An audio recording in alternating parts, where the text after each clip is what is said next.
Hey friends, I am so excited to share with you my favorite crossbody strap coming to you from the Sew Side Party Purse pattern. This is my absolute favorite and I can't wait to share. New pattern coming soon. Alright, first things first, let's talk about the pieces that we're going to be using today. So I have 5 pieces of hardware here. You've got your 1.5 inch standard lobster clasps, swivel clips, a 1.5 inch adjustable slider, and then we have our D-ring, and I have another adjustable slider.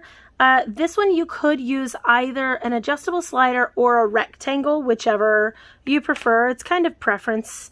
And then we have 1.5 inch webbing. So I have a 10 inch piece here and a 50 inch piece. So you can cut 60 inches off of your total roll and then cut it down from there, or you can just straight cut 10 and 50 inches. So with that said, we're going to start with our small piece, our rectangle or your non-adjustable slider, and your D-ring.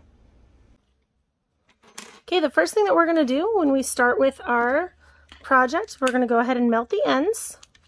So you can heat seal the ends of your webbing. I like to use nylon webbing. Sometimes I use seatbelt webbing. I feel like the nylon webbing doesn't, it's not as slippery, so I like it to be a little bit thinner. And then we're going to start with our D-rings and our rectangles. We're going to put our adjuster on first, face down. So we're going to go through one side only.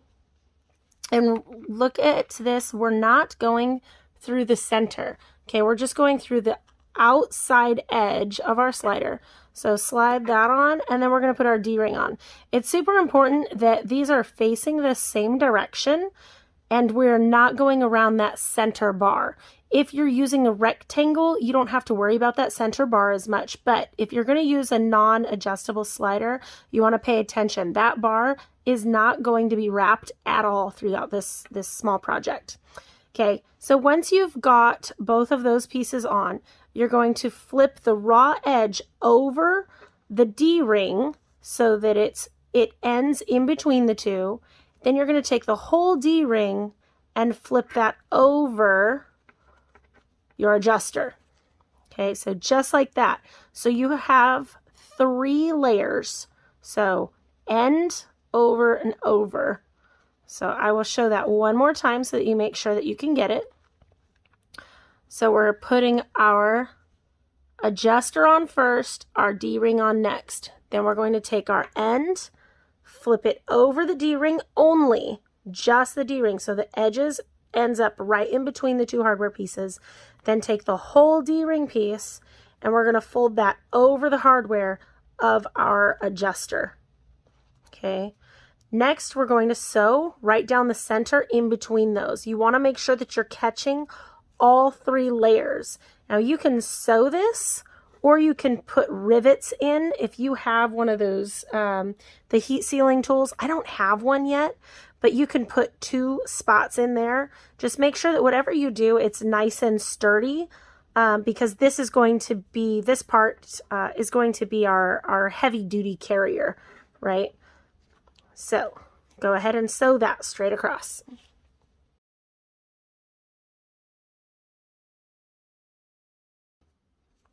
So now you have your sliding adjuster here, and your D-ring should be kind of attached. Isn't that fun? This is my favorite part. I like to show this part first because this is my favorite part. Now anytime you have a keychain or anything, you can stick it right on.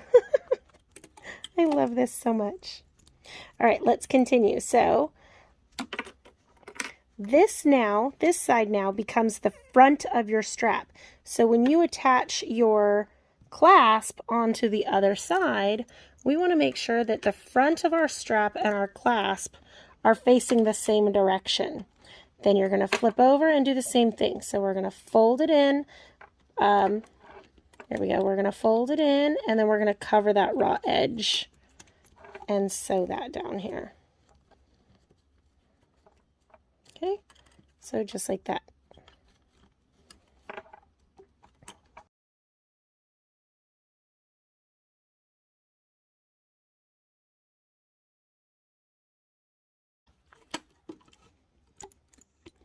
So that piece is done. Yay! Now we're going to start on our next piece. All right, so what you guys have left is our 50-inch piece of 1.5-inch nylon webbing. And the first thing we're going to do is go ahead and heat seal those ends because, again, you know, this nylon webbing is notorious for shredding. So however you want to heat seal those is great. And then we're going to start with our main adjuster. So we're going to take our adjuster piece and we're going to go through one side and back through around the other, just like that. And then we're going to take our end in, fold it in, and then hide our raw edge inside of our stitch lines here. Now, I don't know if you noticed, but on our last stitch, I did something just a little bit different where instead of sewing straight across or anchoring, sewing across and anchoring, you get different size lines here. What I like to do is that old saying, you know, 3 steps forward, 2 steps back, right? So we're gonna zigzag almost vertically back and forth until we get to the other side. So once you have that, also I like to sew with the folded side, our quote unquote wrong side of the fabric, face down. And that way, if you happen to get any nesting or anything, any knots or anything on the bottom of your stitching, it's all covered on the wrong side of your fabric, and the right side is going to be all nice and pretty. So let's do that.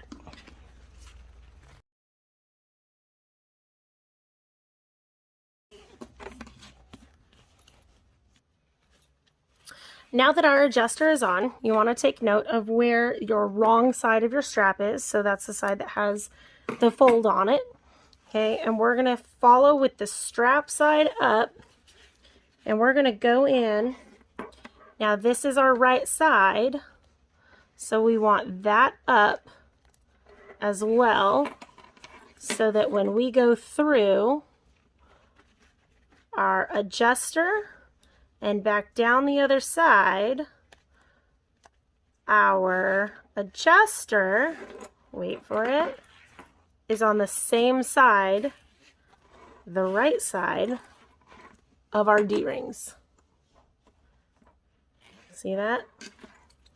Ta-da! So everything is all on the same side once it's all complete. So we have our D-ring, we have our clasp, our separator, so now we have one single strap, and our adjuster on this side, which means that we're also going to come back over to the other end, and we want our final clasp to also be facing up.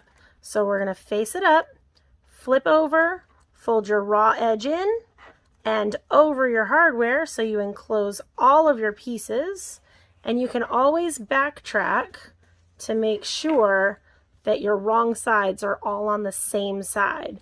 Once you've verified, take it over, flip it wrong side down, and sew across the top.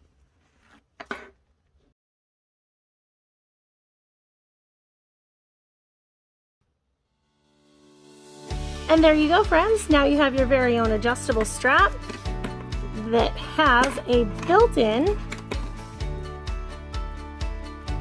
key fob holder.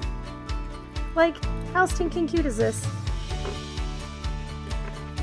So you can take your key fobs or your keys or really anything on the go with you. This is literally one of my absolute favorite straps to make. It's so easy once you get the hang of it, once you get your footing on where all of the pieces go. I just absolutely love this. And like I said, because it's got the clasps on it, you can literally take it anywhere. I hope that you guys really love this. It's my favorite, like I said. Thanks, and I'll see you on the other side.